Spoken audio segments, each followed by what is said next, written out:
The UC must fundamentally rethink its approach to the Middle East and potentially distance itself from the mercurial and unpredictable leadership of Donald Trump, a major report has concluded. Former cabinet ministers, senior foreign policy advisors, and diplomats warned the Foreign Office against relying too heavily on the US president and urged the UC to completely redraw its approach to the region, calling on Britain to forge new alliances in the Gulf region.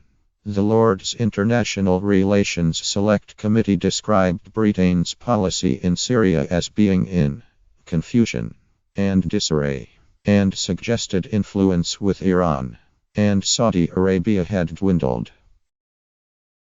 The report concluded Boris Johnson, the Foreign Secretary, should support the Iran nuclear deal, loathed by the Trump White House, and seriously consider recognizing Palestine as a state in order to boost the Middle East peace process.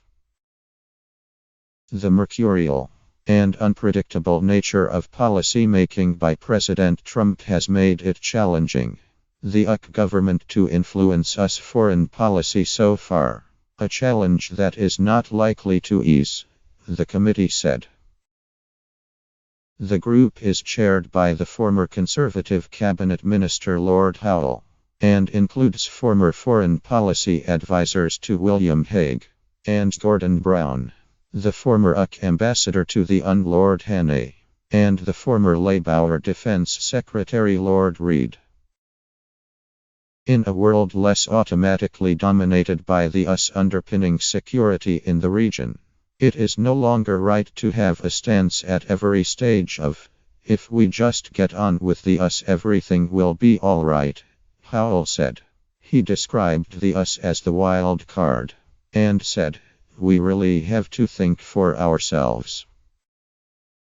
He added, the Middle East has changed and UK policy in the region must respond to that, as the UK prepares to leave the EU. And we have a new and uncertain American policy in the region. We cannot assume our strategies of the past will suffice. We need a new UK Middle East strategy and set of policies that reflect the new reality in the region. We can no longer assume America will set the tone for the West's relationship with the Middle East, and the UK must give serious thought to how our own approach will need to change. From inward investment to the UK, the impact of refugees from the region and our continuing reliance on gas and oil exports. Our interests will continue to be intertwined with those of the region, and the government must ensure it has the right plan for our relationship with it. Overall, the committee called for a new mindset in policy circles, questions the assumptions have guided UK policy for the last century, including the power of external, rather than internal, actors to dominate the region. The findings will be seen as a warning to the Foreign Secretary, who has devoted considerable personal energy to the Middle East, and set great store by his relationship with the Trump administration. The committee said the UK response to the Arab Spring had been muddled, sometimes supporting hereditary authoritarian family rulers, at other times siding with revolutionary movements fighting the old regimes. The government, the report said, had been over-reliant on Saudi assurances about how it is using UK arms in the war in Yemen. Declaring this reliance is not an adequate way to implementing UK obligations under the Arms Trade Treaty. The report called the suspension of some arms sales if the Saudis were unable to be more transparent about their use of UK weaponry. It also urged a complete review by government of how it makes decisions on arms export licenses. The report also suggested the UK more broadly must go considerably further to improve transparency and accountability about its relationship with repressive regimes in the Gulf. On key issues of public and parliamentary concern, the government has not been able to demonstrate. Private diplomacy has been able to influence directions of policy, it added. Referring to an unpublished government strategy for the Gulf, the report said, the UK has not taken the opportunity to set out a clear assessment of its objectives in the region to which it can be held to account. The committee was sharply critical of the role of the new US administration, saying it had the potential to destabilize the region further.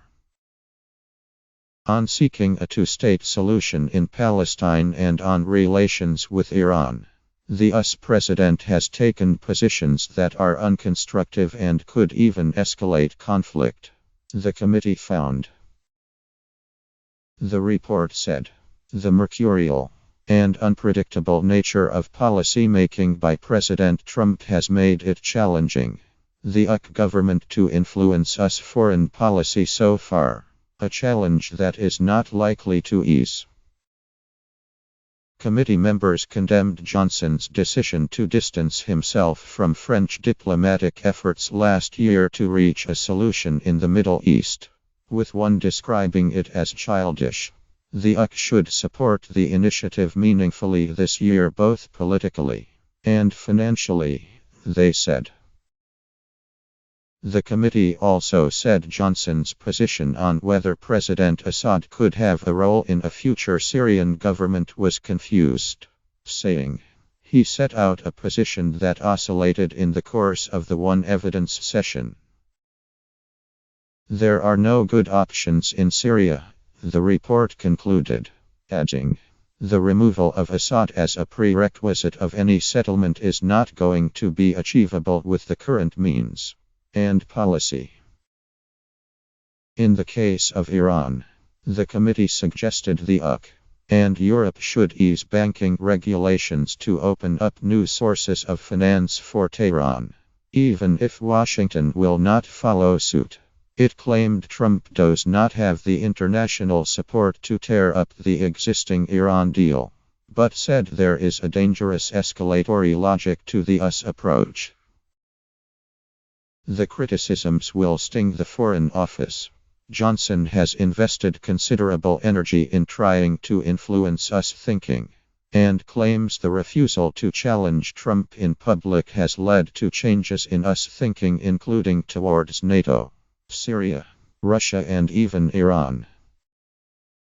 A Foreign Office spokesman said, the Middle East remains a foreign policy priority, and the UK will continue to work with international partners to achieve security and prosperity.